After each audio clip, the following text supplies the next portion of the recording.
adik-adik semuanya, selamat pagi. Apa kabarnya hari ini? Di hari Minggu yang cerah ini, kita kembali lagi di ibadah sekolah Minggu secara online. Di sini bersama Kak Elsa. Mari kita awali ibadah sekolah Minggu pada pagi hari ini. Sebelum itu berdoa ya. Lipat tangan, tutup mata, tundukkan kepala. Ikuti kakak berdoa. Tuhan Yesus, terima kasih karena Engkau telah membawakan kami di rumah kami masing-masing. Tuhan, sebentar lagi kami akan memulai ibadah sekolah minggu hari ini. Kiranya Tuhan pimpin dari awal, pertengahan, hingga akhirnya. Hanya di dalam nama Tuhan Yesus kami sudah berdoa. Haleluya, haleluya, amin. Nah, adik-adik semuanya, kita sudah berdoa dalam ibadah sekolah minggu secara online ini. Kita akan sama-sama untuk memuji memuliakan nama Tuhan. Mari kita angkat satu pujian yang berjudul Kasih-Nya Seperti Sungai.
Adik-adik semuanya, tiba saatnya kita mendengarkan, melihat cerita kebenaran sabda firman Tuhan.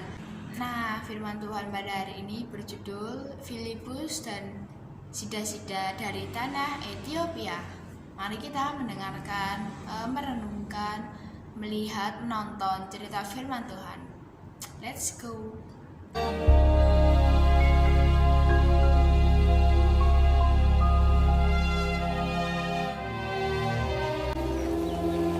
Kemudian berkatalah seorang malaikat Tuhan kepada Filipus. Katanya, "Bangunlah dan berangkatlah ke sebelah selatan, menurut jalan yang turun dari Yerusalem ke Gaza."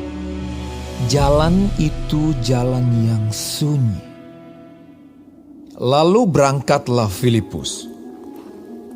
Adalah seorang Etiopia, seorang Sida-Sida, pembesar dan kepala perbendaharaan Sri Kandake, ratu negeri Etiopia yang pergi ke Yerusalem untuk beribadah. Sekarang orang itu sedang dalam perjalanan pulang dan duduk dalam keretanya sambil membaca kitab Nabi Yesaya. Lalu kata Roh kepada Filipus, "Pergilah ke situ dan dekatilah kereta itu." Filipus segera ke situ dan mendengar Sida-Sida itu sedang membaca kitab Nabi Yesaya. Kata Filipus, "Mengertikah Tuhan apa yang Tuhan baca itu?" Jawabnya, "Bagaimanakah aku dapat mengerti kalau tidak ada yang membimbing aku?" lalu ia meminta Filipus naik dan duduk di sampingnya. Nas yang dibacanya itu berbunyi seperti berikut. Seperti seekor domba ia dibawa ke pembantaian, dan seperti anak domba yang keluh di depan orang yang menggunting bulunya, demikianlah ia tidak membuka mulutnya. Dalam kehinaannya berlangsunglah hukumannya. Siapakah yang akan menceritakan asal-usulnya? Sebab nyawanya diambil dari bumi. Maka kata Sida-Sida itu kepada Filipus, "Aku bertanya kepadamu, tentang siapakah Nabi berkata demikian? Tentang dirinya sendiri atau tentang orang lain?" Maka mulailah Filipus berbicara dan bertolak dari nas itu ia memberitakan Injil Yesus kepadanya. Mereka melanjutkan perjalanan mereka dan tiba di suatu tempat yang ada air. Lalu kata Sida-Sida itu, "Lihat, di situ ada air. Apakah halangannya jika aku dibaptis?" Sahut Filipus, "Jika Tuhan percaya dengan segenap hati, boleh." Jawabnya, "Aku percaya bahwa Yesus Kristus adalah Anak Allah." Lalu orang Etiopia itu menyuruh menghentikan kereta itu. Dan keduanya turun ke dalam air, baik Filipus maupun Sida-Sida itu, dan Filipus membaptis dia. Dan setelah mereka keluar dari air, Roh Tuhan tiba-tiba melarikan Filipus, dan Sida-Sida itu tidak melihatnya lagi. Ia meneruskan perjalanannya dengan sukacita. Tetapi ternyata Filipus ada di Asdod. Ia berjalan melalui daerah itu dan memberitakan Injil di semua kota sampai ia tiba di Kaisarea.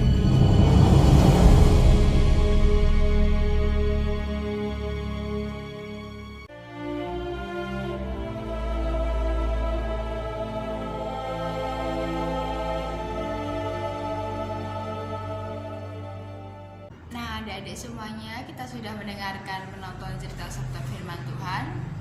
Sudah pada di akhir acara sekolah minggu secara online pada hari ini. Mari kita berdoa terlebih dahulu ya. Lipat tangan, tutup mata, tundukkan kepala. Oke, kakak tunggu sampai semuanya siap untuk berdoa. Mari ketika kakak berdoa. Tuhan Yesus, terima kasih kami telah memuji, memuliakan nama-Mu. Tuhan, kami sudah juga mendengarkan, menonton setiap kebenaran firman-Mu. Terima kasih Tuhan, kiranya Engkau memberkati Papa Mama, kakak adik, teman-teman, guru-guru, dan semua orang. Hanya di dalam nama nama Tuhan Yesus, kami sudah berdoa dan mengucap syukur. Haleluya, haleluya, amin. Oke adik-adik, ibadah sekolah minggu pada hari sudah selesai. Sampai jumpa di kesempatan lainnya. Sampai jumpa di minggu depan. Dadah, shalom, Tuhan Yesus memberkati.